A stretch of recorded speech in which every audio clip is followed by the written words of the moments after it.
মোজোরোলা cheese শুনলেই মনে হয় তৈরি করাটা অনেক কঠিন, কিন্তু একদমই না। এছাড়া বাজার থেকে চড়া দামে না কিনে সহজেই বাসায় তৈরি করতে পারবেন, মাত্র ৩টি উপকরণে। এভাবে তৈরি করে পিৎজা, পাস্তা, স্যান্ডউইচ অনেক কিছুতেই অনায়াসে ব্যবহার করতে পারবেন। ভিডিওটি ভালো লাগলে চ্যানেলটিকে সাবস্ক্রাইব করে লাইক, শেয়ার, কমেন্ট করার অনুরোধ করছি। আর এই চিজ দিয়ে কয়েকটি উপকরণে মজার একটি নাস্তা তৈরি করে দেখাবো, যা দেখলে বাচ্চারা খুশিতে আটখানা হয়ে যাবে। চিজ তৈরি করার জন্য আধা কাপের অর্ধেকটা নিয়েছি হোয়াইট ভিনেগার এবং বাকি অর্ধেকটা নিয়েছি পানি। দুটো মিলিয়ে আধা কাপ ভিনেগারে পানি নিয়েছি। লাগবে 1 টেবিল চামচ লবণ।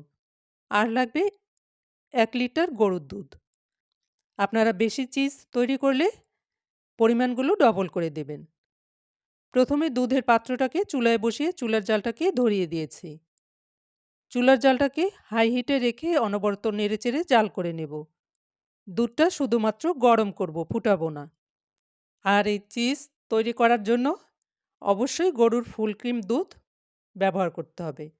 প্যাকেটের অথবা কোনো রকম প্রক্রিয়াজাত দুধ হলে হবে না। এছাড়া আগে থেকে জাল করা দুধেও হবে না, কাঁচা দুধ দিয়েই করতে হবে।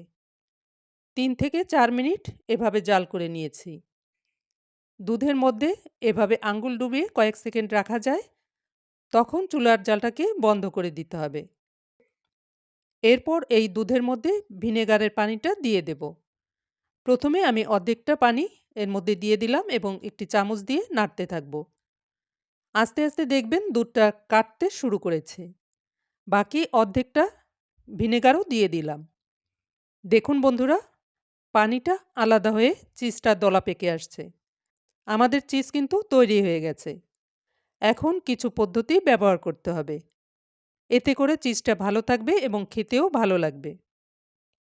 চিজটাকে পানি থেকে তুলে নিয়েছি।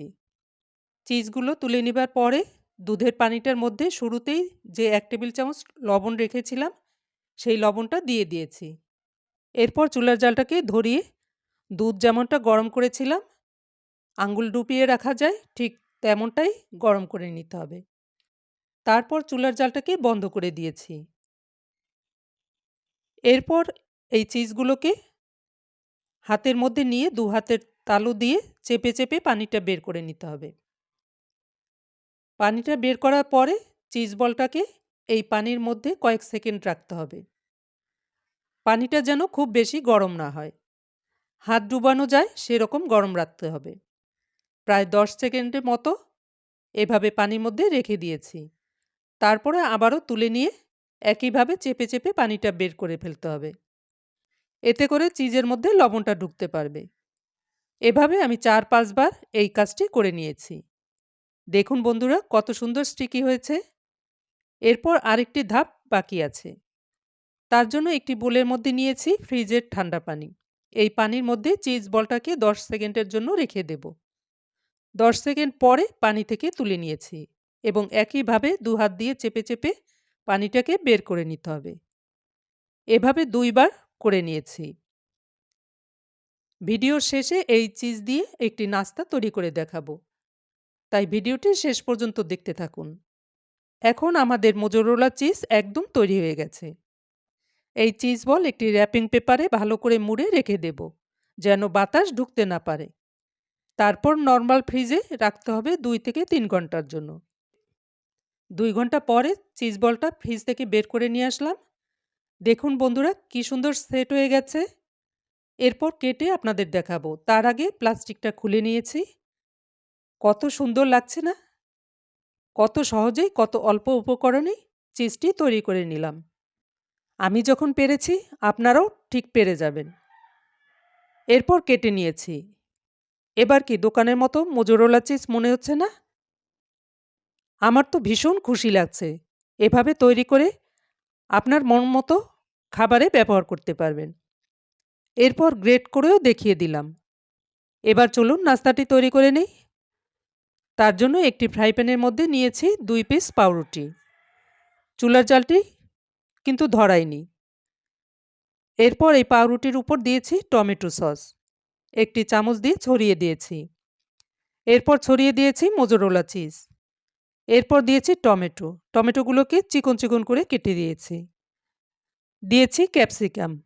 ২-১ টুকরো পেঁয়াজও দিতে পারেন। এরপর আবারও চিজ দিয়ে দিয়েছি।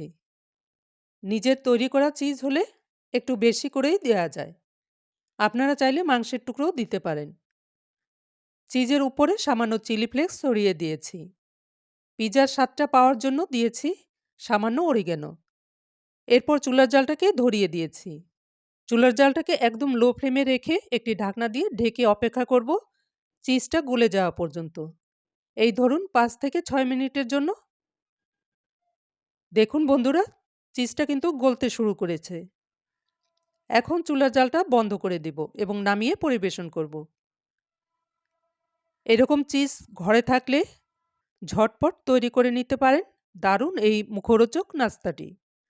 আর বাচ্চাদের কথা কি বলবো, ওদের তো ফেভারিট একটি খাবার, যেটা হলো পিৎজা। এটাও পিৎজার স্বাদকে হার মানাবে। আমি একটি ছিঁড়েও দেখিয়ে দিলাম। চিজটা কতটা স্টিকি হয়েছে আর খেতেও ভীষণ মজার। নিচের অংশটা ক্রিস্পি এবং উপরে চিজি। দারুণ লাগে খেতে। অবশ্যই ট্রাই করবেন এবং ভালো লাগলে সবার সঙ্গে বেশি, বেশি শেয়ার করবেন। এত মজা! আপনারা না খেলে বুঝবেনই না। সবাই ভালো থাকবেন, সুস্থ থাকবেন। Good bye.